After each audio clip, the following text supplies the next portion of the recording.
We live for another episode, another interview. We got Sad Dangerous on today. Yeah, you already know he's like some gangster rapper like out here in LA.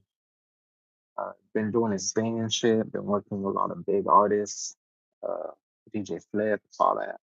All right, let's get him on here right now.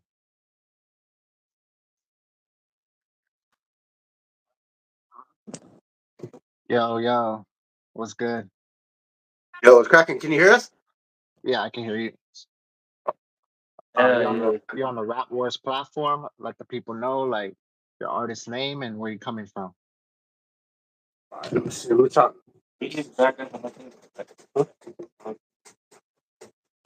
Oh yeah. Yeah, we on the Rap Wars, Spoken Words platform. Let the people know like who they rocking with and like where you coming from.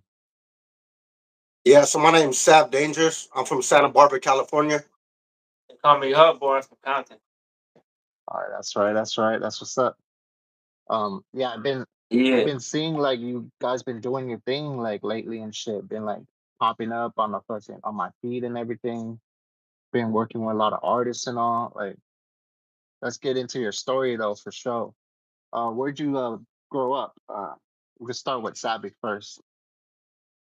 Yeah. So for me, I grew up in Santa Barbara, California. All right, and did you guys like grow up in the same area? Nah. He grew up in Compton. All right, that's Yeah. what's up. All right, and you lived in like Santa Barbara for your whole life, or did you like switch around a lot, like move around and everything? Pretty. Yeah, pretty much the 805, man. Just in general, like Santa Barbara, Santa Maria. Um, just 805 in general. I never really left there too much. Um, Yeah, I mean, pretty much just kind of grew up there. That was just kind of where I like planted my roots and shit. That's right, that's what's up. Okay, and like how was it growing up like in Santa Barbara, like at a young age? Um, it was cool, man. Just early on, like kind of like a little backstory on myself, and then I'll let my bro, jump into his. Basically, like at a young age, like I was addicted to like drugs and alcohol pretty bad. While still trying to chase, my dream of doing music and things like that. Um, and basically like what I mean. So I struggled a lot, you know what I'm saying, like in and out of like detoxes and sober livings and things like that and shit. And today I'm clean and sober, bro. I don't drink, I don't smoke, I don't do anything that alters like my state of mind, you know what I mean. And not only that, but it was just like to use my platform and just to kind of speak like positivity and just to encourage kids or maybe other artists, since drugs and alcohol is kind of the norm in this industry. You know what I mean? Even though there are a lot of like great artists, man, and like musicians and things of the sort that that got sober and stuff like that. For me, I feel that it's important. Like I wouldn't be where I'm at today, if I wasn't clean and sober. And so basically, just growing up, it was just that. I mean, yeah, that's probably like one of the main things that like that I struggled with, like just growing up. Mm. All right, and you would say that being sober played like a role on you, like working with like other artists and like perfecting your craft more. Um, I Yeah, I mean, I think like for me, it's just that like I'm a all or nothing kind of guy, So it's like whatever I do excessively, like I have an addictive personality. So like whatever it is that I do, like I really lock onto that, and then I just do it to the fullest, and so that's the thing with me. Like I just wasn't reliable, just like just being too drunk on stage, or like not showing up to studio sessions, looking sloppy in videos, just things like that. Just looking back, I know a lot of people maybe didn't notice, but I notice now as an artist looking back, like damn, like not that like my music was trash or anything, like I felt like I still made dope music, and it's because of that is which made me kind of struggle to even like want to stop drinking and stuff in the first place, because at first, like you kind of feel like I'm not gonna have the same creative process, as I do when I'm under the influence, and because like I said, my music was good. Like I wasn't like one of them cats that's like gets all drunk with the homies and busts a flow and was like, yeah, that shit's tight and that shit's ass. Like my shit was really good. Like, you know what I'm saying? And I'm not just saying that because it's me. Like anybody could go, but I wouldn't be where I'm at today if my music was trash. That's all I'm gonna say. Like I don't think like I'm better than anybody. You know what I'm saying? Like I just try to be better than myself, and like I'm not the best rapper, but I know that I'm better than a lot of people. Like I'll just leave it like that. I feel that. So the reason like you stopped is because it would fuck up your like your performance and everything, like going on stage and all that. Yeah, and not only that, like it was just like it was a lifestyle change entirely. You know what I mean? Like it wasn't just because like I was messing up in certain spots of my career. It's just that it just got to the point, like I said, like you like drugs and alcohol, like that whole party scene, it's people do music for different reasons. Like some people will do it because like they really enjoy it and they have a passion for it. And like obviously like they want to be able to make money and support their loved ones and stuff. And then you got the flip side of the coin where it's like people want to do it for the girls and the lifestyle. And Right. so early on in the career I lived that lifestyle, but then it was like, yeah, like nah, like I didn't want to live that lifestyle anymore, come a point in time like you got kids and you get married and things like that to where like all that other shit, like that shit doesn't matter. And you're like, just spending money, waking up with hangovers, like, like not drinking and stuff like that. Like, wake up 100% every day, no questions asked. Remembering the night, like, it's just, it's beneficial. And like I said, like, like I don't knock people that do that. There's people out there that can have one drink at the bar and go home, but like that doesn't work for me. Like, my brain doesn't work like that. My brain's like, a drink, like, nah.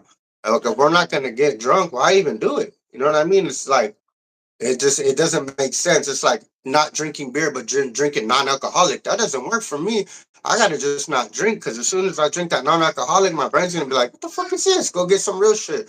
Right. So like, I'm either gonna do it or not do it. And if I'm gonna do it, like I'm gonna do it to the fullest. So I just choose not to do it. You know. No, I feel that for sure. Most def. Growing up, how was your household like? Did you grow up with both parents? For me, I grew up with my mom for a little bit, mostly my grandma. My stepdad raised me. I mean, he's my dad. You know what I'm saying? Like he raised me. He's my dad. He was my stepdad. I never knew my biological father. You know what I mean? So yeah, pretty much that was it. And then I have one, two, yeah, I have like three brothers and like a bunch of stepsisters and things like that. So all from like my stepdad's side. Did anyone like do music too, or were you like the only one who like pursued music? Um, Out of me, like nah, just me. All right. Just yeah, yeah, just me. Okay. And what got you into music? Was it like the music you were listening to, or like people you sing, like rapping? Um, for me, it was like my way to escape. You know what I mean? Like it was like a way for me to kind of like escape what I was going through. And I never like my dream was like never to do music. You know what I'm saying? Like I just enjoyed music, and it started off as just something that I just kind of messed around with like whenever, and then yeah, it just kind of took off. Like I just started like just messing around with it, and somebody had told me like, bro, you should get serious. I got serious, and like every since then, like throughout my career, um, I've had ups, I've had downs, I've had some big breaks and some phenomenal things happen, and then once again going back to the alcohol and things like that, I just messed it all up, right back where I started, because like at the end of the day, like nobody wants to work with somebody that's like all pilled out or on drugs or drunk all the time. Like they're unreliable, you know what I mean? And it's just like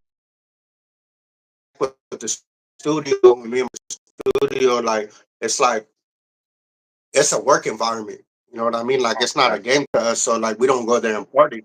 Like we go there and we work, or we get down to business. You know what I mean? And that's when we're able to make such good songs. You know what I mean? Like we could use a short period of studio time and make like a fuck like four. five bangers, like nothing. You know what I mean? Because like we're focused. You know what I mean? Yeah. Nah, I hear you on that. What was like So some like big? pretty. Oh no, go ahead. You're good. Oh no, I was just gonna say like pretty much that's kind of like about like my growing up and stuff like that, you know. And so my brother's a little different. So like I want him to kind of touch on him because I feel like he has a lot of like information and went through a lot of things that I didn't go through that I feel could help other people. So I Oh mean, yeah, most def. Okay, how would you say like your life was like different compared to your brother's? I mean, first of all, like the area in general and shit, like content is different. Like every city's different. So I want to start off just like with the general area. It's way different. You know what I mean? Yeah, yeah. Okay, you grew up in like Compton, Compton. Yeah. All right. Okay, and like, how was it like the environment growing up there? Like, early on, maybe like in your while you were 10, 11 years old. Around that age. I was fun, man. I mean, I had like I had a fun little childhood. You know what I'm saying? I'm not gonna say it was all bad, but I stay like kind of like in like a gated like projects type shit. You know what I'm saying? So it was beneficial for us because it's like we don't got to worry about other people coming in and out and shit because everybody knew each other. You know what I mean?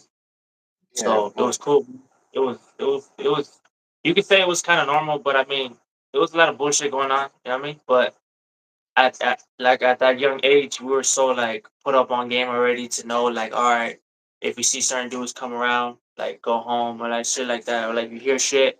You know what I'm saying? Like gunshots and shit. Like we know, like all right, it's probably time to go home. You know what I mean? Like we weren't just naive to our surroundings. We were kids, but we kind of like I kind of grew up fast. You know what I'm saying?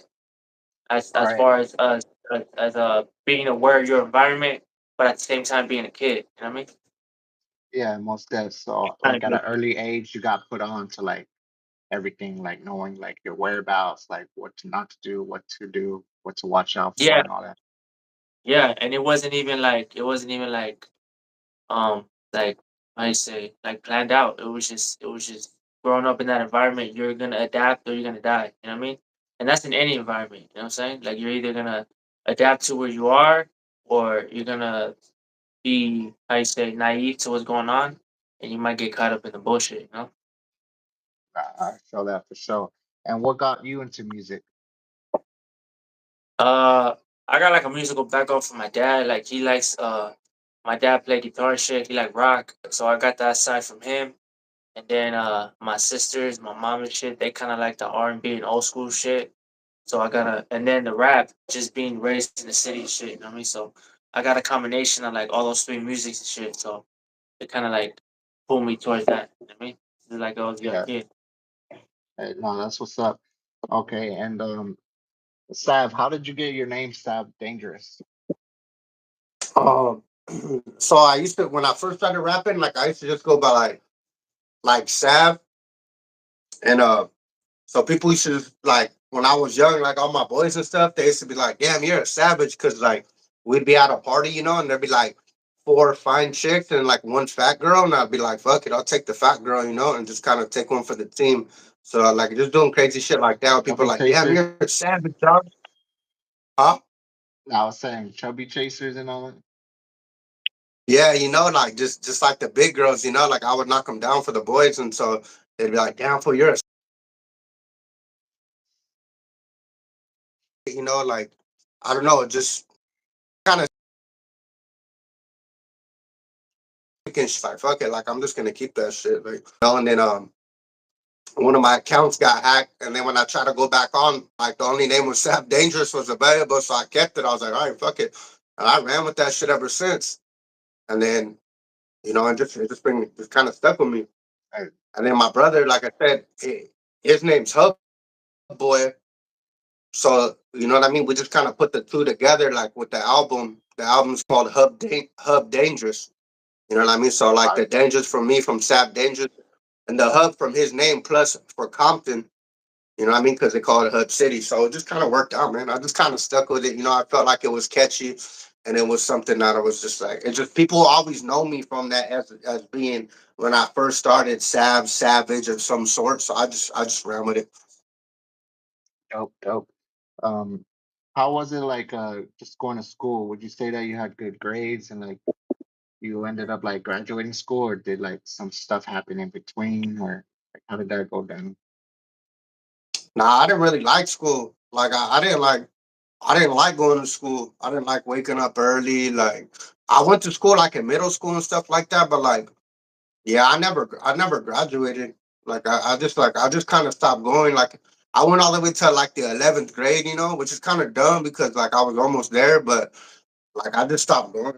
You know, I've kind of like lost interest into it, and like I said, you know, just being you know addicted to alcohol and different kinds of drugs like that. Like my mind wasn't about going to school. Like my mind was like on some other shit. You know, just like not really thinking about anything. Yeah, So it yeah. wasn't really like an issue. All right. And at what age did you start like abusing drugs or even like drinking alcohol?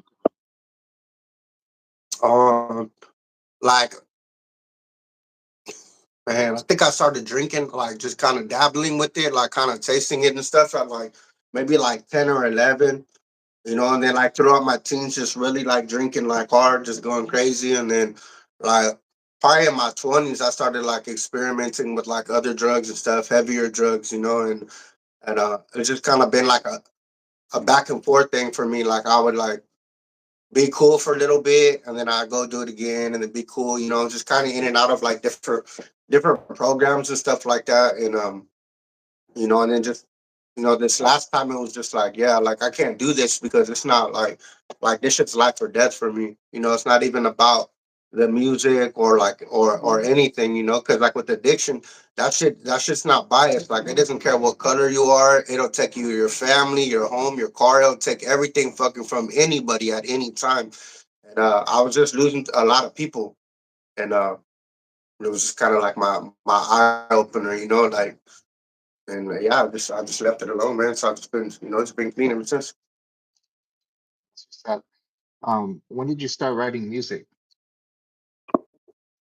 Um,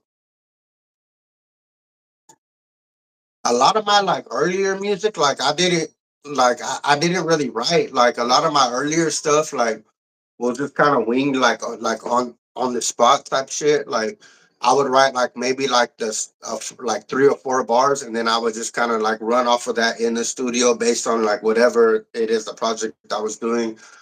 Um, Probably like over the last like couple years, I really like started writing. You know, like taking the time, like using my free time and just writing stuff down, whether it was like a bar or like a hook or something, you know, or even like a full song. Yeah, probably like over the last like couple years is when I really started like writing and stuff.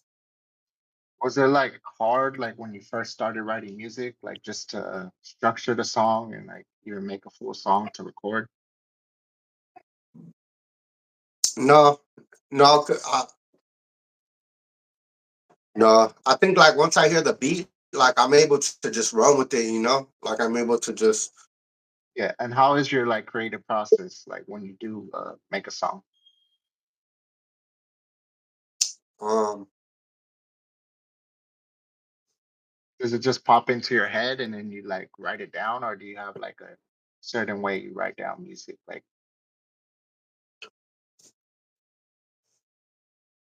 um I don't know. I think like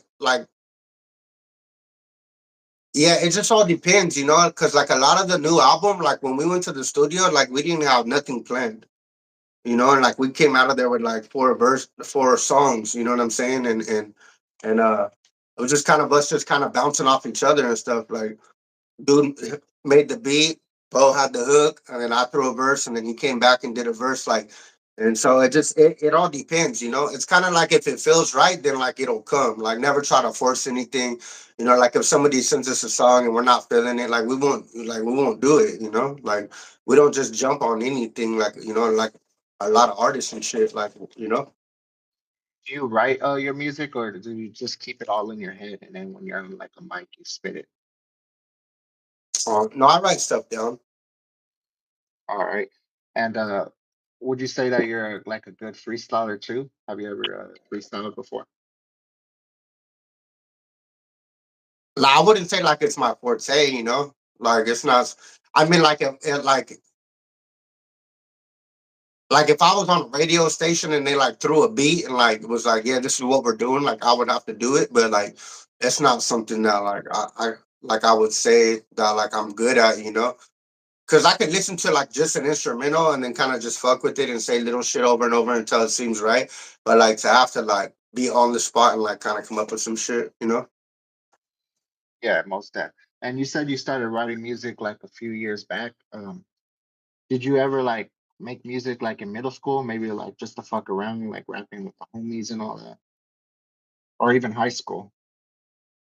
Were you ever like into music like that, like just spitting rhymes like with your homies and all that? Yeah. Uh, yeah. Well, yeah. Oh yeah, yeah. I started freestyling honestly, bro. When I was like 14 or 15, just fucking around at school and shit. So I was an alcoholic at that time. Not gonna lie, like 14, 15, 16. I'll get hella faded and start freestyling. So it started off like that, to be honest, until I was like I mean I thought I was good. The homie said I was good, so I just kind of ran with it from there. So it kind of started off like as a joke, then I started doing it for real. Okay. And what age did you start like writing music? Like 16, probably 17, Okay. 16. And when did you learn that like rapping was for you? Mm, probably around that time because I enjoyed the process of doing it. I like hearing myself on a song and shit. You know what I mean? I like rap music, so everything kind of folded together around that same period, like from where I first started and shit. And like with school also, were you like a good student like in school? Like you would keep your grades up and all that, or would you consider yourself like a Yeah. rebel? Uh, I used to ditch, but I was pretty smart in school. Like at my continuation school in Compton, I got like uh the highest passing grade in the English part, like out of the whole little. But it was a little school though. It was like a little continuation, so it wasn't really much. But I mean, I had the best score and shit. So I was pretty invested in school, but just kicking it with certain people, kicking it with the homies and shit. Like I was kind of caught in between. You know what I mean? Like I like school, but then I didn't really want to go either. So it's kind of like mixture of both and shit. But when I was there, I could knock some shit out. But when I Yeah. wasn't, I couldn't care less. You know, so it's kind of Yes. weird. You would say like just the influences you had around you like made you not like go to school. Yeah, yeah, yeah. So like they didn't make me not like school. It was just more fun to be like out of school doing other shit. I mean, but All when I right. was in school, it was cool. Like I wasn't tripping. Like it Okay. was And easy to me. yeah, yeah, I feel that. All right. You said you started writing at a young age. When did you start like hitting the studio up and like recording? I want to say the same time because one of my homies, and he's still like to the day, he like he stays across the street right there where I grew up in the city, and he's still in the same spot. Uh, he had a computer, a little studio, and the booth was his closet, and it was like a tiny ass little closet, you know. So that was my first like recording experience ever, you know, and he still has it to the day. So shout out to the homie Reaper for sure.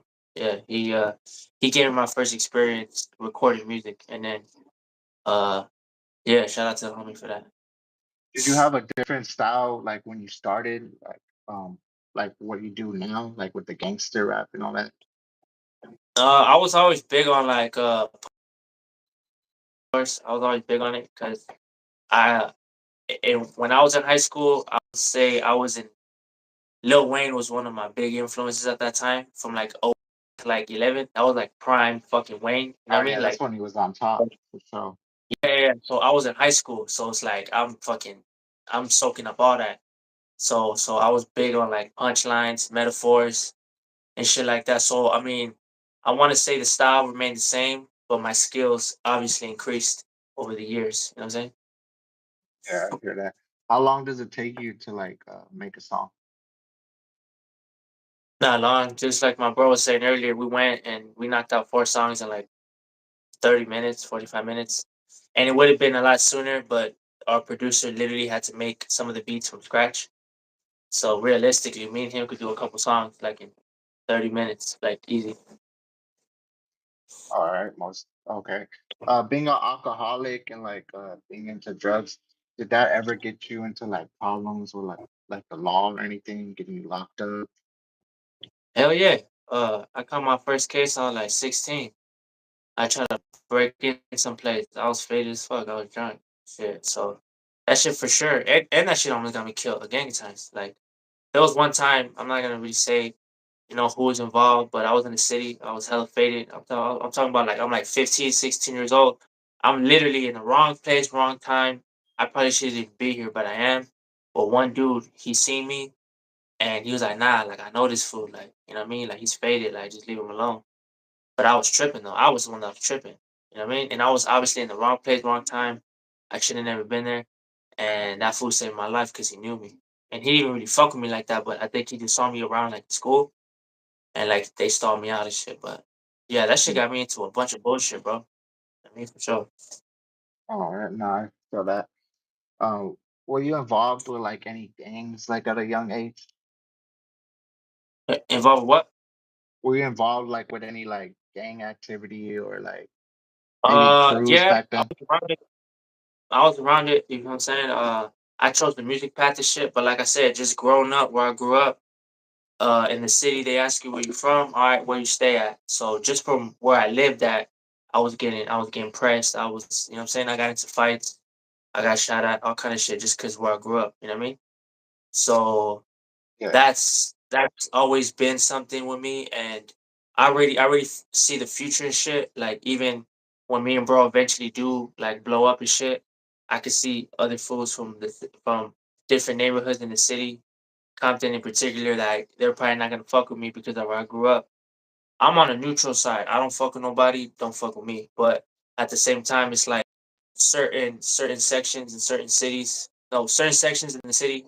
I'm not gonna say fuck them, but I don't mess around with them. I don't go around with them. You know what I'm saying? yeah, because you got homies like that you grew up with that don't fuck with them. Yeah, exactly. So I'm not gonna say fuck them, but I'm gonna just say I'm gonna stay away from you. You know what I mean? Like Yeah. on some. I'm not gonna associate myself with you. You know what I mean?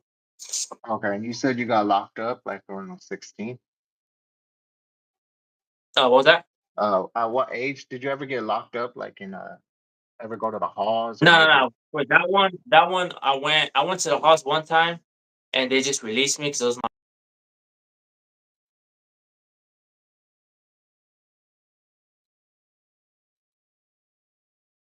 until I was like 19. Caught my stretch. Mm. All right. Okay. And when you were doing music, did you also like put your homies on, or like were you the only one doing music out of like the whole circle you hanged around? Uh, so when I first did music with my homie Reaper, because I'm gonna go to like the roots of where I first started. It was a gang of homies, man. It was like a little group. We had, you know what I mean, and we were just young kids just fucking around. You know what I mean? My homie had the computer, the studio, so we're just doing our thing. But I'm the one that kind of kept it like and taking it as far as I'm taking it. Not saying that they couldn't take it, but they have. I mean, they doing other shit with their lives. You know what I'm saying? So I Yeah. felt like this was something that I want to do for the rest of my life. So that's why I'm pressing it the way I'm pressing it now. Not saying that they couldn't, but you know what I mean. Yeah, you just So were have yeah, more passion for the craft. yeah. That's what's up. Okay, and yeah, so what age or when did you guys start like meeting? Like when did you guys get connected with each other, start doing music with each other and all? Yeah. I seen bro at my first show ever. It was in Orange County, and I just seen him there. I didn't get to like talk to him and shit. And then I seen him again at a Crit Mac show. It was Crit Mac and China Mac. That was when Crit Mac and China Mac were hella tight still before Crit Mac got busted. So we met up right there, and that's when I seen him. I approached him, and then I was like, "Hey man, I recognize you from another show." And then we just started talking and shit, and we just everything clicked from there, and then we just been tight ever since. That's what's up. Do you guys have any songs with Crit Mac? Nah, nah, nah, nah. We just did that show. It was one of our mutual homies and shit. That's also that raps and does a lot of shit. He hosted that show and he just invited us and shit. So that was just like a little So personal that invite. Yeah. that's right. Was that like your first ever show? Nah, nah, nah. The first ever show was the show that I first the first one I seen him at. But like I said, I didn't introduce myself. I just seen him. And then the next show with Crit Mac, that's when I introduced myself. So my first show ever was when I first seen him. Okay, and okay, so how was it like performing just at your first like venue and all? Were you nervous at all? Like shy to be on Uh, stage? I was drunk as fuck, so I was hella faded, and I felt I could have done better. So I wouldn't say it was the best experience, but from then until now, everything that I've learned, and just like how he said that he was sober, so am I. You know what I'm saying? I don't drink, I don't smoke, all this shit. I just feel that I'm a lot more alert. I perform better. I'm a lot more artistic. You know what I'm saying? Like without that shit. So I wouldn't say it was a good performance because I know I could have done better. So yeah, but I mean it was my first one, so I'm not really sweating. Yeah, yeah. Did you guys get sober at the same time? Pretty much. I want to say so. Yeah. For me, my breaking point was Cinco de Mayo of last year, and it was actually a show that he gave me. It was a show in Orange County. It was a nice little venue. I was doing sound check. That was a performance where I was gonna play guitar and rap, and the crowd they were like hyped up. You know what I mean? They were like, "Damn, like we can't wait till you go on." Because I did sound check with the guitar, and at that time I was just a little bit buzzed, so I wasn't fucked up yet. But then, long story short, I got super faded, super fucked up. I was belligerent. I couldn't even perform. I had one of my good friends, my childhood friends, pull up to my show. Some of my family was there, and I just embarrassed him. I embarrassed the fuck out of myself. So the next day, I woke up, I felt like shit, and I wasn't in the right headspace. So I told myself I wasn't gonna do this shit no more. So that was Cinco de Mayo last year. I've been sober ever since. So a little over a year now, since that happened. And shit, I couldn't have felt better. I mean, and whoever was there at that show, congratulations. You probably see me at my lowest, but that shit ain't gonna happen again. Hey, most that.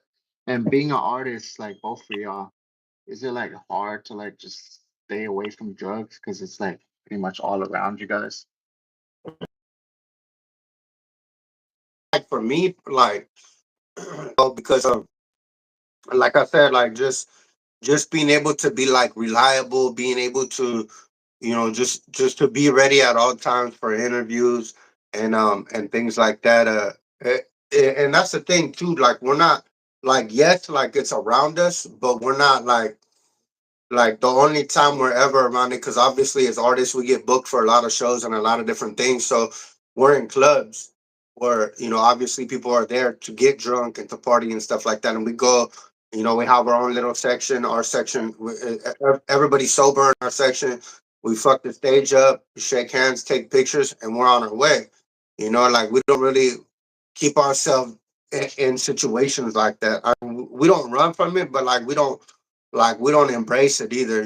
So I mean, like for me, no, it's not hard because the thing is, like, once I got sober, like everybody that I used to party with, whether it was drinking or doing drugs with, when you get sober, like you're not cool no more. You know what I mean? Like because now I'm not gonna buy all the liquor no more. I'm not gonna bring all the girls anymore. I'm not gonna drive you home drunk anymore. So now I'm not the cool guy, which is fine with me. And then basically they stop calling you. So it's just like your lifestyle kind of changes to the lifestyle that you want or that you're striving for if you're striving to be sober. You know what I mean? Like so I mean like for me, nah, like it's not hard because I have way too much to lose. I have a good support group. I have people that I can count on and call. Like when the thought hits my mind, like oh fuck, I feel like having a shot. And then I can call my brother or vice versa, and we'll just put each other back into perspective. Because at the end of the day, like nothing's worth like the life that I have now. Like, you know, and I'm just talking about my overall life, my well being, the way that I think, you know, all the big accomplishments I made, my kid, the car, the house, like I'm just talking about everything, you know, like, you know, my friendships, you know, with a few people, you know what I mean? Like just like nothing is worth that. And because, you know, I know that like it's not hard, you know. All I do is I just look around me and I see what everybody else is doing and how it's affecting them. And I know that that's not what I want. So it's easy to just kind of kick back and just kind of watch the show. Would you say that fentanyl, like coming into like your states or all that, do you feel like that affected like the way you think about drugs too, because of it being like deadly and all? Did that make you like stay away more from it? Um, no, because like I got sober before that came out, you know, and for somebody like me, like with an addict mentality, like yes, if I did drugs, like it could be cut with it and I could die. But I mean that doesn't stop people. You know what I'm saying? Like you got people that are actively just literally trying to buy fentanyl to smoke fentanyl. Like so, it's like that just goes to show you like. And people can look down upon people with addiction, but only the people who don't understand addiction is going to look down upon other people. You know, people that pass people on the streets and they laugh because they're homeless, or they laugh because they're talking to themselves. People need to realize that could be you too. You're each and every one of us is one mistake away from being that person. You know, and there's a lot of people out there that judge addicts and that look at them as less people.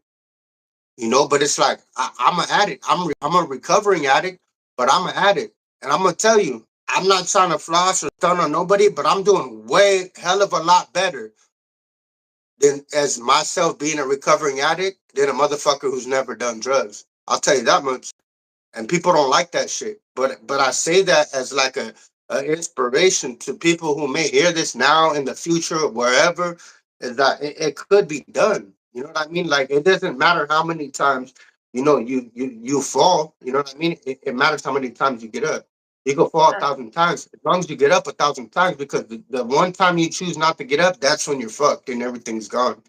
You know, and that's not to say I'm gonna live my whole rest of my life without drinking a beer or doing drugs. I'm not saying that, but I'm saying from the point I got sober to today and tomorrow when I wake up, I got another decision that I need to make. Am I gonna do I want to be sober today? I don't think long range. You know what I mean? But I do understand like what you're saying is because yeah, like the fentanyl is like it's a horrible thing and it kills people. But like I said, the addict brain doesn't care. Like the addict brain is like, fuck, this could have fentanyl on it. Fuck it. You know what I mean? Even weed, you know? Like, fuck, this joint could be laced with fentanyl. Fuck it. Like, you know what I'm saying? Like it doesn't Yeah, matter what your substance of choice is. It could be there, you know? And yeah, it's deadly and it could kill you. But alcohol, people don't think alcohol is a drug. That's the most deadly drug. Being an alcoholic is probably one of the worst ways to die because that's the only drug that you can die from detoxing from. If you go to jail and you're coming off of heroin or meth, you might feel like you're dying. You might have a couple bad days, but you'll be all right.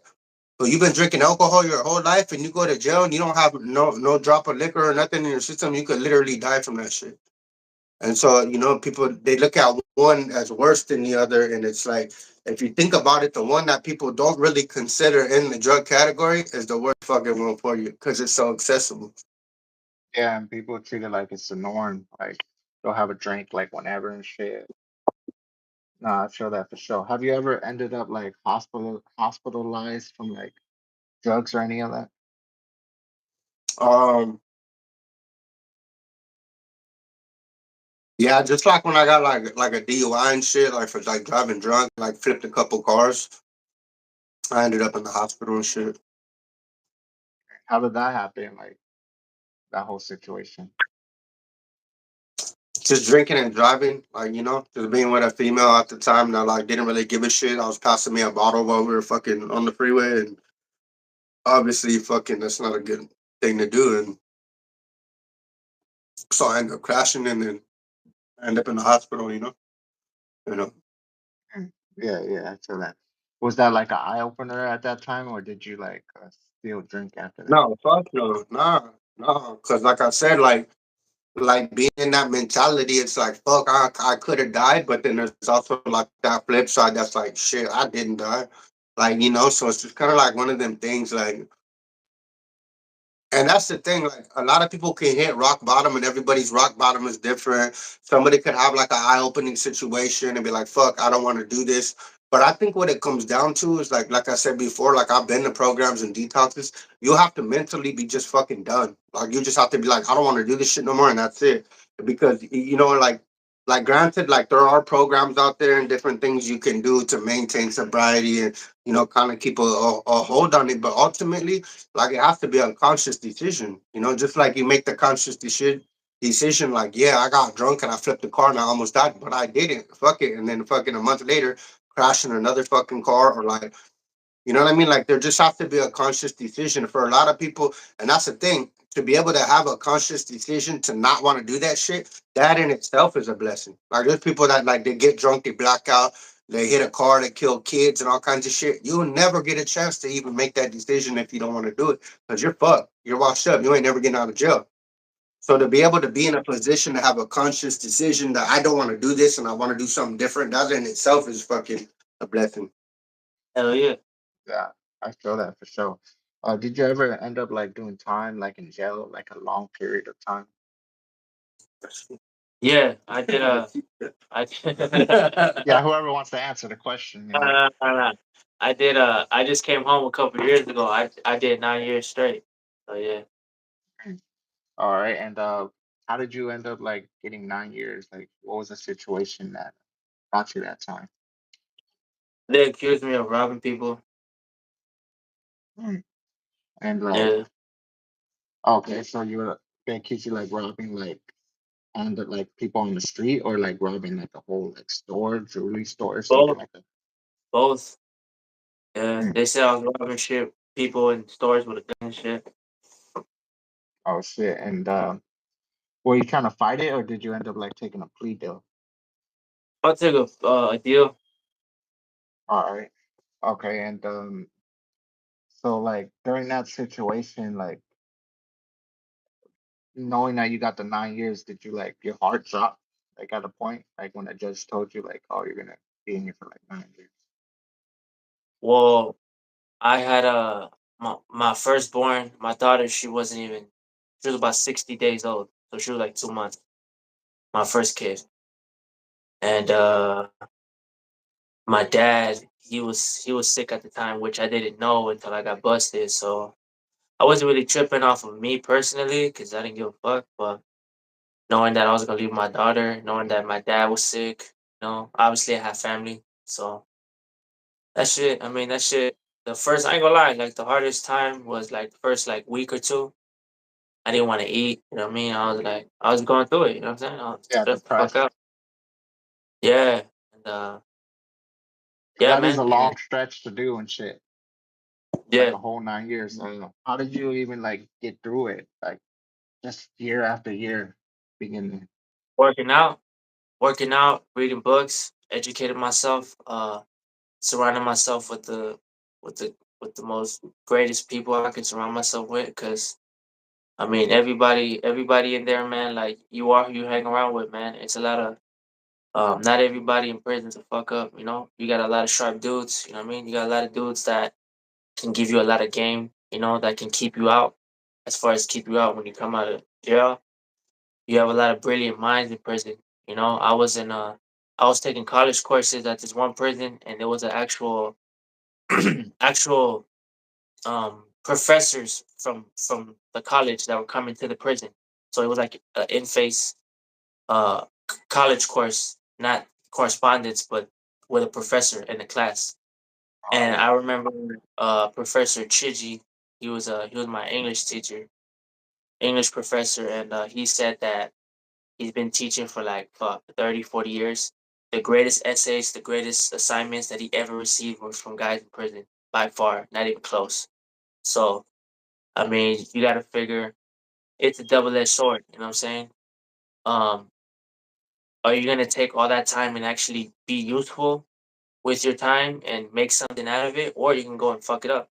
Not only fuck up your time, fuck up your reputation, fuck up your body. You know what I'm saying? There's motherfuckers that they can't handle the stress, bro. So they get strung out and shit. You know what I'm saying?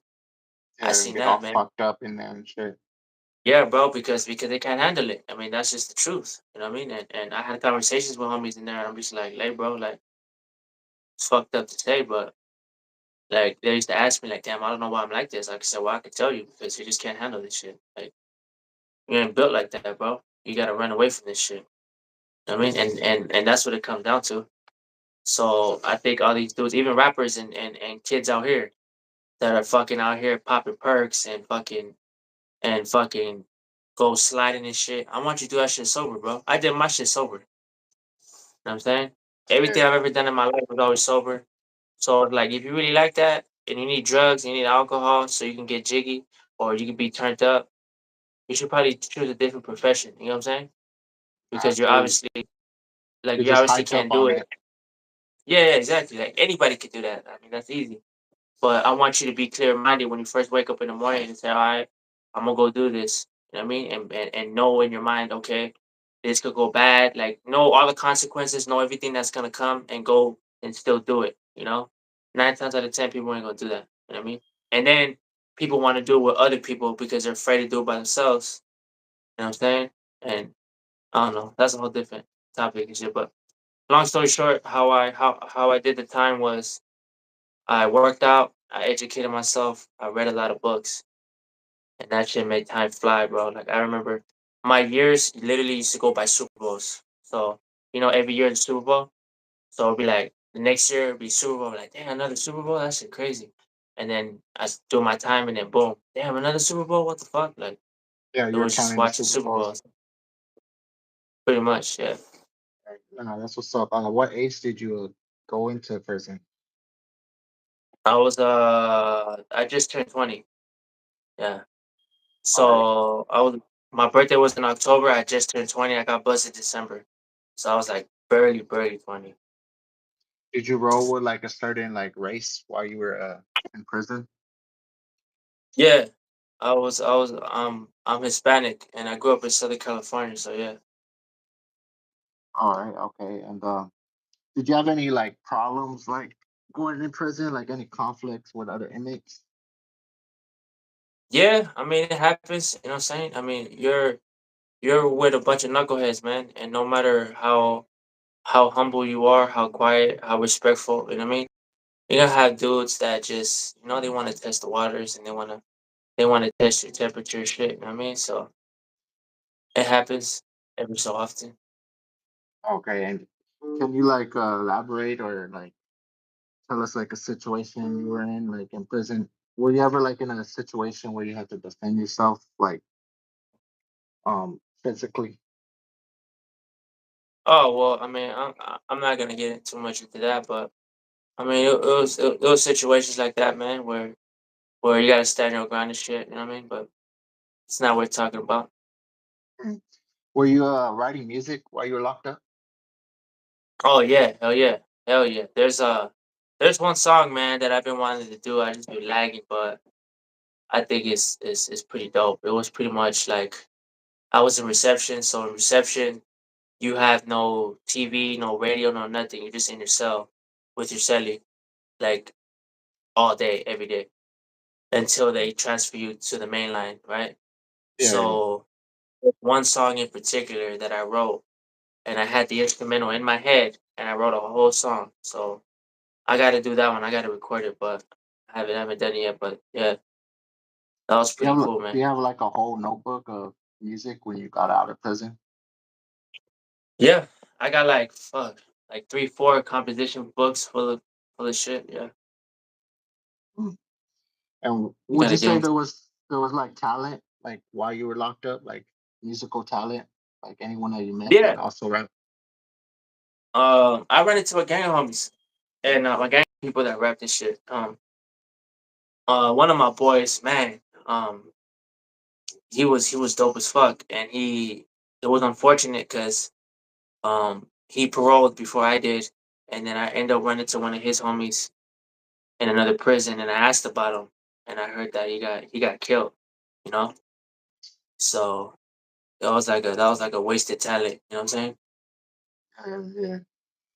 Yeah. Um, nah, I feel that for sure. What made you like? Did you start moving differently when you got out of prison? Yeah, man. Yeah, yeah. My circle's a lot smaller. I don't really mess with people. More of a homebody unless I go with my bro. Unless we doing something like this, we doing a show, we at the studio. You know what I'm saying? I'm just mainly at home, bro, with my family, and go to work, go to the gym. That's it. I'm not really trying to be around people. I don't like people, so. But I mean, if I do things with people musically, then that's cool because I enjoy music. You know what I'm saying? But I'm not trying to like kick it and just fuck around and be around bitches and be like, you know what I'm saying? Like do shit like that. Go to the club, party. Like I'm not trying to do none of that. Mm. Okay, so you got made your circle like smaller when you got out. You stopped like hanging around like certain people and shit. Yeah, yeah, yeah, for sure. My circle was big when I went in. No, big before I went in, and it got small when I got in. So I was like, you know what? I'm gonna keep it like this then. You know, because this is whoever's in my circle when I was inside. Those are the people who actually do care about me. So I'm gonna keep them. I'm gonna say fuck everybody else. So that's what I did. Okay. Nah, that's real right there. Stop Dangerous. You released a song called All Gas featuring Green Gate Mills. What was the video filmed at for the song? That one, yeah, that one was that video was shot by JD Trident, which is like one of my camera guys. We shot that video at the Staples Center, and then also like we just found that location like in LA, man, like just in like some back streets and stuff. And we found like this like abandoned like kind of like area that had like these little things that were hanging down and stuff like that. Like Mm. so, yeah. I mean, we just kind of winged it. Like we didn't know. We just knew that we had to shoot that song, but we didn't have like a location or any like kind of idea of what we were gonna do. So we just ended up doing it. Yeah, that's fire. Yeah, the visuals was dope on that for sure. What made you want to feature Green Gate Mills on that song? Um, so that's my homie. He's from Pasadena, but he resides in Arizona now. But yeah, we just kind he just kind of reached out to me and wanted to wanted to collab. You know, he was just really like kind of locked in with like my style or whatnot, and thought like that we would be dope together. So you know, he just kind of reached out, and then we collabed. So we have other music together as well, me and him. Um, Dope, dope. but yeah, That's what's up. You also released the track Back Before featuring SCG. What made you want to rap in front of like that George Floyd mural that was in the background of you guys?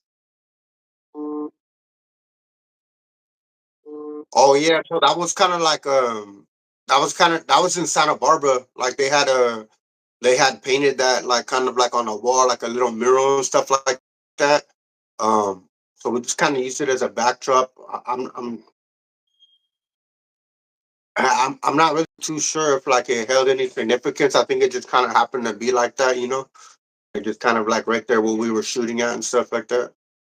I don't think Mm. we like planned it like any All right. Yeah, particular. because when I saw it, I thought it was like some type of message and shit that you're trying to like subliminal message that you're trying to put out there or something. Oh yeah, nah. I mean, nah. Like not that I can think of. You know what I'm saying? Like, Yeah, uh, yeah. How did you and Nessie meet for like to do the song? um, like I'm just gonna say this because I don't want to give her no clout, bro. So I'm just gonna say this, and then like I don't even want to say her name on this shit because like she don't deserve no clout, bro. But anyway, not to be fucked up, but she's my kid's mom, and I got 3 kids with her, and so we used to do music together, but we don't no more. So I like, yeah, we could just move on because like I'm not trying to give her no clout, bro. It's a fucked up situation, but yeah. Oh, okay, for sure. Yeah, that song was definitely that was a dope song though for sure. Yeah, yeah. You did a lot of songs. Let me ask you like some of these questions that I got right here too. Who was the first rappers you listened to, like growing up?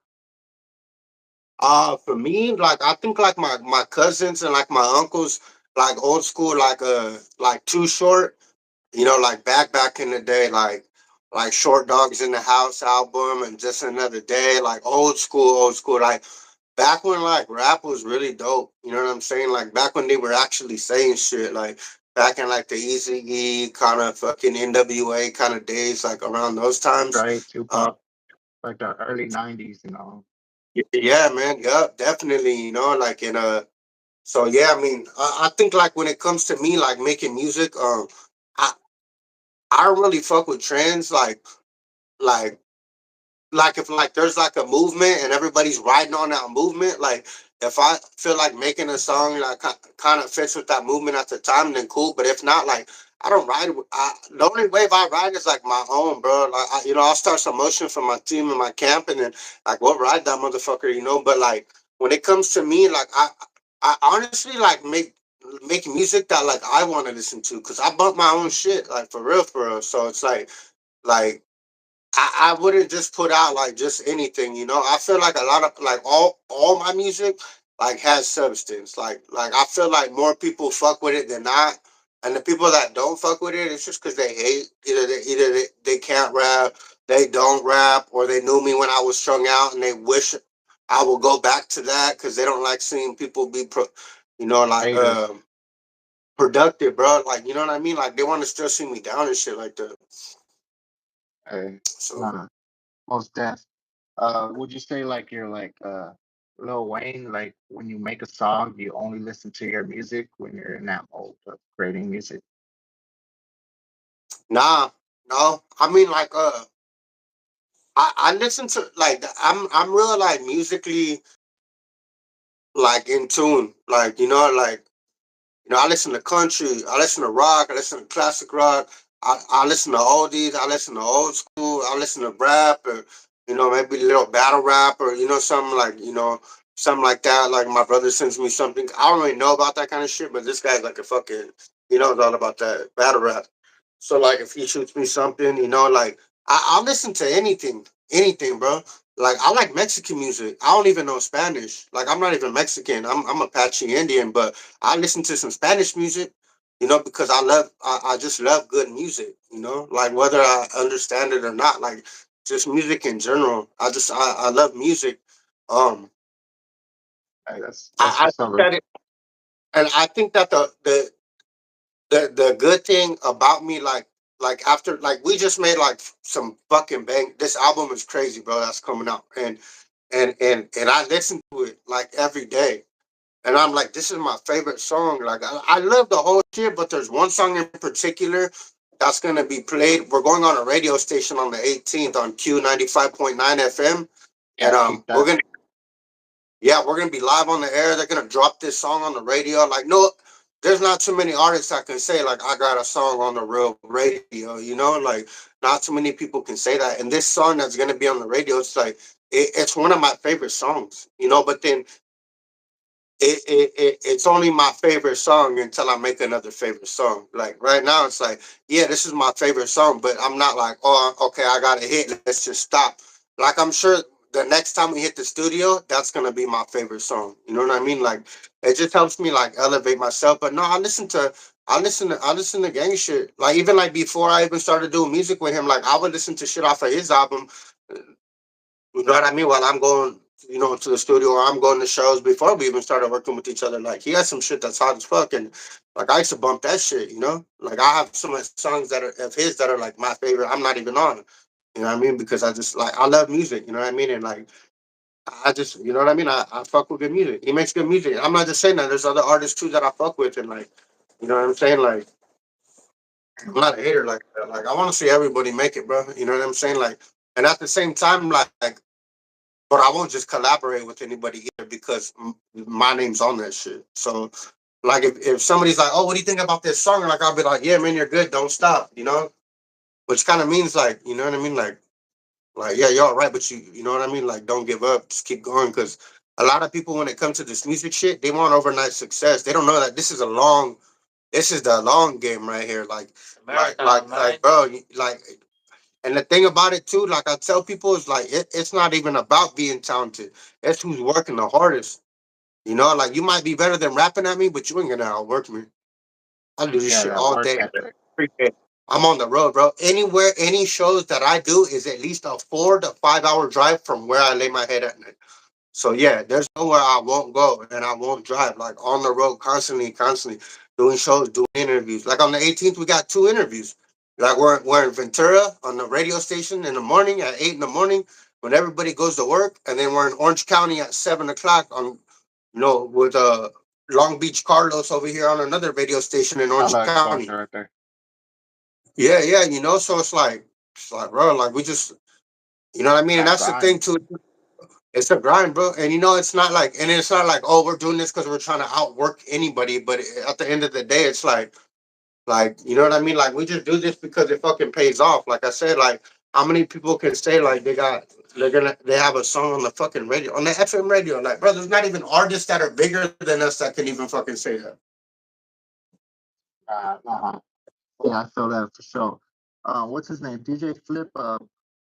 What's it called? Compared you to like Nipsey Hussle, just the way like your work ethic and all that. Um, would you say that you have some similarities to Nipsey Hussle? Um, I would say like not to come. I wouldn't say that like I'm like the new Nipsey Hustle. Like I'm not saying that, but I'm just saying like Nipsey worked hard on his grind and shit, and he didn't really fuck with too many people. I work hard on my grind, and I don't fuck with many people. He was about his community and trying, all about changing and like taking care of his environment. And I'm the exact same way. You know what I'm saying? So I'm not gonna. As I will, I'll just say, me and Nipsey Hustle had a lot of the same ideas. That's all I'll say. You know what I'm saying? Like we would, if he was here, he would agree with what I'm doing, just like I agree with what he was doing. Like I'm not gonna sit here and be like, yeah, I rap like Nipsey Hussle, because I'm not gonna say that, because I don't rap like nobody, but Sav, that's it. I don't rap like nobody. You know what I mean? Like I listen to all kinds of music. Nobody can hear my shit and be like, damn, he kind of sounds like this guy. Maybe sometimes they might be like, oh, he kind of has the same rhyme pattern as this guy, but like I don't ever compare myself to anybody, or even try to mock it, like anybody's style or anything like that. Like if I hear like a cool rhyme scheme and like pattern, like I'll try it. You know what I mean? I hear that for sure. Yeah, you definitely both of you definitely got like a different flow and all. I would say like your work ethic is like kind of like the same as his, just the grind and all. Both of you kind of grind your way up from like the bottom to the top. Oh, me and my brother. Yeah, just both of you guys like I would say like That's just just that. Yeah, how that's Nipsey it. does it. You guys like do it like the same, just with the grind, like working on music, pushing Yeah, it I every mean, day. like basically, like the way that I explain my work ethic is exactly the same. Like we're always together when it comes to this shit. Like always. You know what I mean? Like you'll never see us like performing, not one of us, or like doing an interview, or like, you know what I'm saying? Like it's always like we're always together. So our work ethic when it comes to this shit is exactly the fucking like the same across the board. Um and That's yeah, right. and that's the thing. That's the beautifulness of us having it's like we have different styles, and like don't get me wrong, like we're not a rap group or anything, you know what I'm saying? But we're individual artists that come together as a collective. Now, we come out with an album, and you might hear fucking 5 songs of nothing but me and him, and then you might hear one song of him by himself, one song of me by myself. Like, you know what I mean? Or like a song where he just does the hook and I'm rapping. You know what I mean? Like, so it's a mixture, and that's the thing is like we're not we're not in competition with each other. We're not like we don't try to outshine each other. We don't get jealous of each other. When I first started doing music, I've been doing music for about 20 years, and when I first started, I would try to help other people. Like my good heart got in the way, and I'd be like, "Oh yeah, I'm gonna help you. I got an opportunity. I'm gonna help you. Let's go. I got this show. I'll give you 5 minutes of my time. I'll bring you to the studio. I'll do. You know what I mean? I'll give you a ride to the show because you can't drive." And a lot of people bit my hand. A lot of people fucked me over. And so and it was like the whole jealousy thing. You know what I mean? Or like how people like gatekeep certain opportunities because they don't want you to Yeah, be better than them. And like to me, like that's cool because like I'm a go getter anyway. Like whether if I ask somebody and they say, "Oh yeah, I don't know," I'm gonna fucking find out. Like I'm gonna hit up the person myself and be like, "What's up? You trying to interview me? Look at me. This is what I do. Like you want to hear some music? I'll give you some music." You know, or like whatever the situation is. But yeah, I mean, like I said, like and when it comes to this music shit, like you kind of gotta be selfish. Like that's not to say like when people hit me up and they're like, "Hey man, tell DJ Flip to get at me." I'm like, "Bro, hit him up yourself." Like my Right. relationship with Flip like has nothing to do with you and him. Like if he's not answering you, he probably doesn't want to talk to you, bro, or whatever. You guys might have had a situation over something. I don't know, but I don't want to get involved. So my relationship with Flip is my relationship with Flip. You want to get at DJ Flip, you hit him up on the internet until he gets back at you. You know what I mean? And that's not Uh-huh. me gatekeeping. That's just me. I'm just protecting my relationships that I have with certain people in this industry. Yeah, you built it up with him and all. No, most Yeah. deaf. You guys, Hub Boy said that he met you at the what's it called, at a venue, right? And then were you guys like locked in ever since? Yeah, pretty much like you said, like you see me perform at like one event. Um, Back then, like I was drinking and shit, so like I don't even remember him. And then there was another event, and then yeah, that's when like we started talking and stuff like that. And I was just kind of like, yeah, tap in, and then like we just kind of chopped it up on the phone a couple times, and then like kind of hung out, kind of just like kind of ran into each other here and there. But and then yeah, and then yeah, for like 2 3 years now, just kind of locked in, just like this EP that we worked on with DJ Flip is like basically the first like shit that we have together. Like we would perform together, but like we would split the set. Like do it'll be like, okay, we got 10 minutes. Like, all right, fuck it, let's split. Like I'll take six, you take four, or whatever. Like we'll split the time, whatever time it is to perform, but we'll both go and perform. Like even if somebody's like, yeah, I want both of you, or like, oh, I just want you, and then I'll be like, all right, fuck it, and then I'll bring him, and like we'll perform. Like, what That's I mean? real Like right there. everybody pretty much knows now. Like it's kind of like a package deal type shit. You know what I mean? Like if you want to interview me, like you're gonna interview both of us. Yeah, I And also to me, seen. I feel like it's beneficial, bro, because like he has a certain aspect, of the street life and the doing time, and then it's like, and then I have like more of like a musical background. Like he does music, he plays the guitar and everything. I don't play instruments, but I've been doing this shit for fucking like 20 years. So you bring those two things, and we're both sober. Like, you know what I mean? Like, I feel like that's like a dynamic package right there. Like, who wouldn't want to fucking interview that shit? Yeah, that's a door right there. Most deaf. You guys both were on a damn homies podcast or on a platform when you both did an interview. How did you did she like reach out to you guys for the interview or did you guys reach out to her?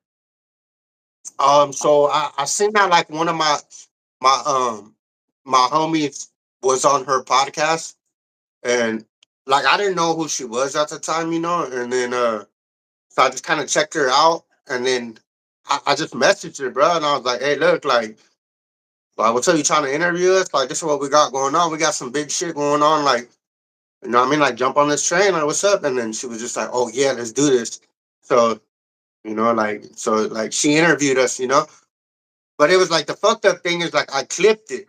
So I clipped the interview, right? Like I screen recorded a little clip because like even like with videos and interviews, like I'll clip a little bit and I'll throw it out as bait so everybody can go and run the views up.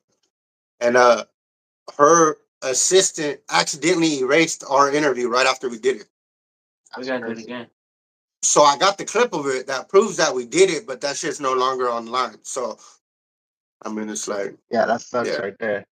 Like a full on content just gone. yeah, gone. Would you say that she's a good interviewer? Yeah. I mean I honestly like more like a more structured interviews. You know what I'm saying? Like where there's like there's questions. You know what I mean? Where I can be like, yeah, I don't want to talk about that next question, and we move on, and like, you know what I'm saying? Like, because I understand like like with a lot of these journalists or interviewers or podcasters, people call themselves different things. Is like some people want to talk about just like when we go on the radio station, like obviously we're not going to be talking about street shit in jail. We're going to be talking strictly music and fucking new music and things like that. So, but I mean, I think like with her shit, it was just kind of like, here's my platform, talk about whatever you want, you know. So like, it was kind of weird because then it was kind of like, yeah, we kind of got this going on, and like we were just like live, but like there wasn't really too many questions. You know, there's a couple of questions that were about somebody else and some shit they're going through. You know what Like I some mean? So drama and all that. yeah, I mean, like I would like I said, like she definitely has a good platform. You know what I'm saying? Like yeah, definitely. You know what I mean? Like, and, you know, I mean, we could run it back or not run it back, but I guess really nothing to us. But you know what I'm saying? Especially like how everything happened with it getting taken down and stuff like that. It's like you would like. I just felt like it was unprofessional. You know, like I've been doing this shit a long time. Like I feel like what? Like Do you think that it was done intentionally or that she like deleted it? bro, I don't know, you know, like I was kind of thinking that maybe it was done intentionally only because of this, because not that we had like a problem with her or anything, but like her channel is always talking about like, oh, this person said this and this person's on this yard and this person is that, and we come on and we talk some positivity, sober shit, and all of a sudden our shit's deleted. I mean, yeah, it could have been a coincidence, but maybe the message was too positive for a channel that's so negative. So she just wanted you to guys to like speak on the negative like aspects of shit. Well, it was just kind of like we had the platform and free range to talk about what we want. And obviously, we ain't about the fucking bickering and the fucking talking about this person and that. Like, we don't give a fuck about none of that. Like, you know what I mean? Like we come on these platforms, you know what I mean, to talk about the come up, to be inspirational to other people that may have struggled or been through similar things in life and can't and don't think they can overcome it, and to talk about our new music, where we're going next in our career and things like that, you know, like that's our whole thing. We do interviews so one, we can promote our music, two, you know, and to send a positive message, and you know what I mean, and talk about, you know, struggles and stuff, because struggles are real, even for artists that look perfect on Instagram and got nice cars, a lot of money, big houses and stuff like that. The struggle is real. It's just very far and few choose to talk about it, you know, Yeah, and so there's a lot of issues that, you know what I mean, that even just as men aren't addressed, because it's like I don't want to look a certain way, or I don't want to look weak or whatever, you know. So man, I feel that for sure. How did you and DJ Flip get tapped in with each other? so my bro, he did a EP with him when, like, I don't know. I did two, probably like 2 years ago. He did two with DJ Flip like a couple years back, 2 3 years back. And so he worked with him before. And for me, uh, me and him were doing a show in Koreatown, and we got booked, and we were one of the last ones to perform. And a bunch of people out of Flip's camp was there. And shout out Khalid Brooks, he was there, and him and a couple other people were there, and you know, from DJ's Flip camp, his 808 cartel, and it's kind of liked what they seen, man. They like the energy, they like the flow and everything compared to everybody throughout the night. And yeah, we just started talking after, and it was like, you know, like, hey, bro, come to the studio on this day. It was like on a Wednesday or some shit. And this show was on like a Friday, and talked to him on the phone. Had a really good conversation with him just about different things. And he's one of DJ Flip's main producers. You know, he's a hot producer. Just produced like Kevin Gates' album. Like, he's really good at what he does. Real genuine dude, man. Really man about his word. You know what I mean? Just all business. Like, man, like, yeah, man. Shout out Khalid Brooks, man. He's a real good dude. You know, and in this industry, a lot of people will say shit and go back on it, you know. And I can honestly say, like, this man is a man of his word. Like, if he says something, like, he's gonna do it, no matter how outrageous it sounds. Like, of what he's telling you he's gonna do for you, and it seems too far fetched, this man will make it happen. I'll just say that. Um, and yeah, so went to the studio, did like 4 tracks, collaborated with Blanco 15. Yeah, linked up with Flip. We just shot the video for the song. It's called West Coast Shit with me, him, and Blanco 15. Shot by DJ Flip. It should be out in the next week or so. But That's yeah, fine. man, it's just being at the right place at the right time. Um, you know, just functioning at a high frequency, being positive, being clear and sober minded, where everybody in the club's fucked up, and we were still sober enough just to fuck just to have a good show and just do what we do with high energy. You know what I mean? Just everything, man. Everything is just on point, and how we do it. On any given night is gonna be the same. Like you could go see us tonight if you want. And we're gonna kill some shit, and you could come back next week and be like, "Damn, that's the exact same shit." Like these fools, the energy and everything, it was just on point. The stage presence, because just being clear headed. So yeah, I mean, we just had the pleasure of working with them. Got some other projects in the works too. There will be more of us with DJ Flip for sure, for sure. And Fire. Is yeah, DJ bro. Flip managing you both? No, right now we don't have any managers or anything. Uh, right now we're just kind of in, we're independent for the time being. I'll say that. Like nothing's set in stone, nothing's signed right now at the moment. But yeah, I mean, Are you we're looking to get definitely. Are you looking to get signed to a major record label? Oh yeah, we're going to. Like I said, it's just like nothing's set in stone right now. The options are out there. There's a couple different avenues that we can go. So I mean, definitely like right now, like I said, like yeah, we are independent, but um, I mean, if it's right, it's right. You know what I'm saying? Because at the end of the day, we need to think about, or we need to look out for, what's going to be in our best interest, and not let anybody take advantage of, what we're doing. Yeah. What have you guys learned from working with DJ Flip? Um, man, just like just the professionalism aspect of it. You know what I'm saying? Just being able to like to do good music, to put like to put your all into it. You know what I'm saying? Like I I don't know. I mean, honestly, like I can't really say that like I've learned anything. Because like I said, I've been doing this a very long time. I know a lot. I don't know everything, but I know a lot.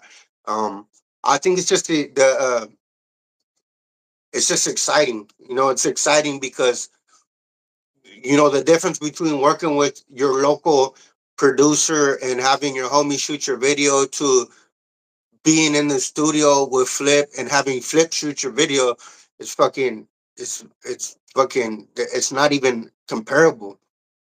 You know what I'm saying? Like when you're at Yeah, yeah. that's like the of your career. Like that's everybody's goal is to get to Flip, to work with Flip, to get a video shot by Flip, to go to the studio. And I think like yeah, people just don't want to pay the money, man. People just don't want to invest in themselves. They see Flip's prices and they're like, oh yeah, nah. And Do you feel like Flip is putting on for like a lot of artists in the West Coast? yeah, I mean, I feel like if you're consistent and you're serious about what you do, um, by your second or third video, like you'll have a record deal. Like, like I said, like I've seen, Flip, put a lot of people on. Pretty much anything Flip touches is like it's gonna get noticed.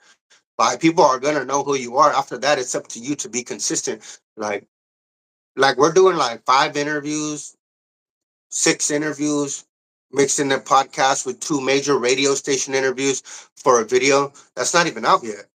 It's on a roll. Like we're doing a media circuit of a video that hasn't even dropped yet, and there's people that are like, "Oh, Flip shot the video, cool. We'll just let him drop it and see what happens." And it's like, so that's the difference of like of, of the two. You know what I mean? Like the difference between us is that like we put in the work. We put in the work. Like we grind, bro. We're not just like, oh yeah, we worked with Flip. Now we'll just sit back and see what happens. It's like, nah, we worked with Flip. Now let's make this shit crack. You know what I mean? Like so. Hey, nah. Would you say that it gave you a lot of traction in your city once you started working with DJ Flip, or did you already have that traction and motion going? It definitely helps, man. Like it definitely helps. Like I said, like he's a name that everybody knows. And everybody knows like if like, and I think it's because like we've been around the whole team multiple times. go by the studio whenever we need to, things like that. It's kind of an open door policy to us that people see us with them enough. You know what I mean? Like that. It's like people see that, you know what I mean, and they could be good or bad. Like as far as like interviews and stuff, yeah, I feel like it does. It catches a lot of attraction because the first thing people do is see us with him, and boom, they want that exclusive. Like, what's up? Let's do this. Like, you know what I mean? As far as like before, people were were more slower to respond and like more hesitant. You know what I'm saying? Because they didn't really like know.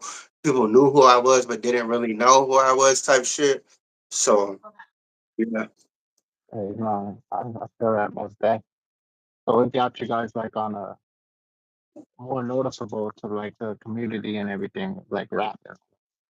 People started to like notice you What more, happened started to listening breaking to you up? more. Oh yeah, I was saying that it just got you more noticeable in the game, in the rap game.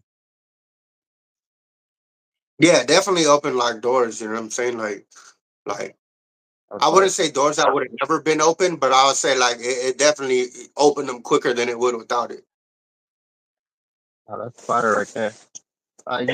You, Hub Boy, Bandit, Too Crazy, Blanco 15, and Two Face have a photo together. I was like that experience just working with all of them, like in a group. It was cool. That was an event that we were at. Like we were at an event that day. Um, But yeah, I mean, those guys are cool, man. They're real genuine guys. You know, aside of like, you know, because like when it comes to like this music shit, people see videos or they see, you know, shit that these guys do when they post their little stories and they talk their little shit online. You know, but like all in all, like they're genuine people. You know, they're really good people. You know that like you know I have a lot of respect for them. You know, I really appreciate them. Like I said, like I won't really talk too much on like how everything come about, other than like even working with Blanco, like man, you know what I'm saying? Like Yeah, just the none of this had to experience. happen. It didn't happen. Like I'll just leave it at that, you know, because but but yeah. Right. No, that's what's up right there. Yeah, I would like to see you guys like on maybe a cipher together or maybe like a whole song, just all of you guys performing like or making a track at least. That shit would be dope for sure. Yeah, fuck yeah. You got an interview coming up too with Q959 FM. How did you guys get locked in with them? And what made you want to start like doing interviews more? We've always done interviews, you know what I mean? But I just think like right now it's just been kind of like just kind of more like I said, like of us just kind of doing the footwork for like what's about to come, instead of just kind of kicking back and being like, yeah, when this shit drops, we'll see what's up. It's like, nah, we're gonna make this shit pop. You know what I mean? And the only way to do that is to get out there and do the footwork. That radio station 95.9 is out of Ventura, California, which is kind of in well, which is the 805. Um, and so there was like another artist that had went on there, and I did an interview with my homie real quick though, and that artist was on there, and I got to talk to him a little bit, and he kind of gave me a little bit of game about how to go about that, and yeah, basically like I basically just reached out. He said, "Shoot me your music." I shot him the music, and we got the interview. And you know, we have a radio banger, bro, and it's like I've been saying this like the whole time when you know when we first recorded it. I said this shit needs to be on the radio, and yeah, just all the hard work on the 18. That's about to be on the radio. Hey, you guys are going up from there for sure. Yeah. Oh yeah. That's what's up. Yeah. So you've been doing like interviews, making music, collaborating with a lot of artists, DJs. For sure, you guys definitely on the grind. Would you give like, can you give like any advice to like the youth or like what would you tell them like at their age, like what to do, how to like maneuver in the rap game? Um,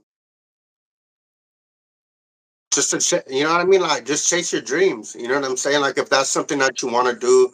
You know, I have an 8-year-old son, and he's about to do a little show at the end of the month. He's 8 years old. And he loves music, and you know, just tell him like, man, you don't gotta follow trends or like follow people. Like you might see people that are doing drugs or like that be like out there in the streets just flocking shit and doing this. Like you don't gotta be like that, like you could still do music and like without like all that little extra activities that you think you need to do because you see these fools like toting guns or like doing drugs and shit like that.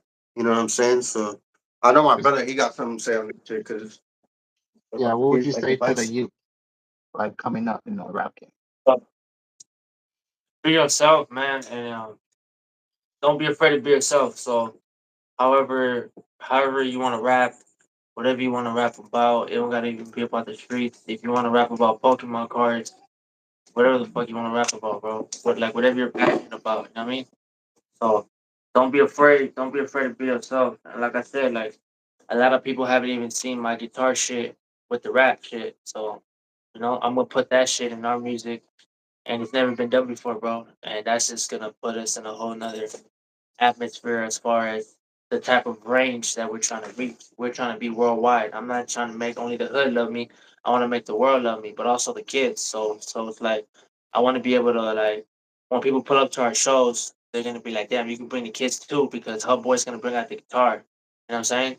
And then like it just opens up a whole nother avenue, a whole nother range of fans. You know what I'm saying? Like I said, my fans however they come, man. I'm not just trying to make music for the streets. I want to make music for the college kid in the college dorm.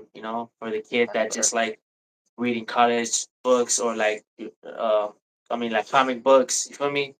For the kid who collects Yu-Gi-Oh cards, like we want to make music for everybody and anybody, not just for one type of person. You know what I'm saying? So Yeah, just be yourself. yep, B100. I'm definitely Yeah. looking forward to the new music you got going. What when is your new album coming or new projects coming out? Can you give like the people like a date? man, we don't we really don't have a date because like we thought we were done with it, but then like we kind of like figured out that we want to add more to it because right now it's like it's just kind of like an EP. So we might end up doing maybe like six more songs, and I'm just dropping like a 10 track album type shit. Not really sure yet. Like I said, on September 18th, doing my thing, which is just me and him. That's just gonna drop on the radio. Like that shit ain't even out yet on no streaming platforms. Like that's just strictly gonna be the first time on the radio that anybody outside of us has heard this shit. Um, we got the West Coast shit with Blanco that should be coming out. That video should be out and song like in about a week. Flip just has some other shit he has to wrap up first, and then we're gonna drop it. We're just kind of waiting for the right time. You know what I mean? Um, Pumping it up right now for everybody. But yeah, I mean, like my Instagram is, you can find me on Instagram at Sav Dangerous, SAVV Dangerous. Everything's right there, and then plug your IG.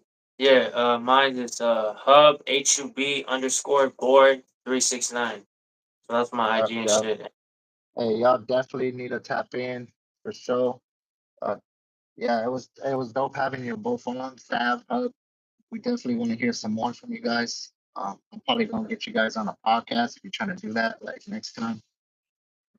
Yeah, Yeah. yeah. I mean, like I said, bro, you got homies that do this shit.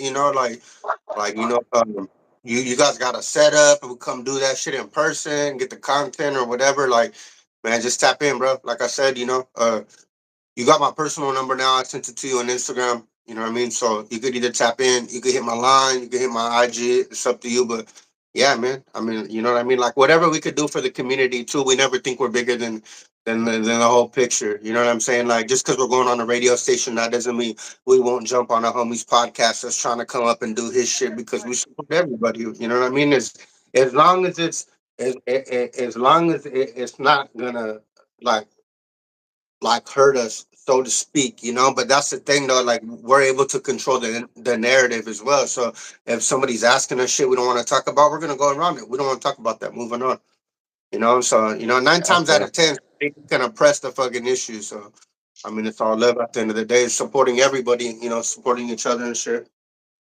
yep. Y'all tap in, don't tap out. This is the Rap Wars interview. Until next time, we out of here. Peace out. All right, now, man. Have a go. For sure, for sure. Yeah, make sure y'all tap in for the next one. So, go copy your merch too, spokenwords.com. We got some new merch up there. We got sweaters, Till next time. Peace out.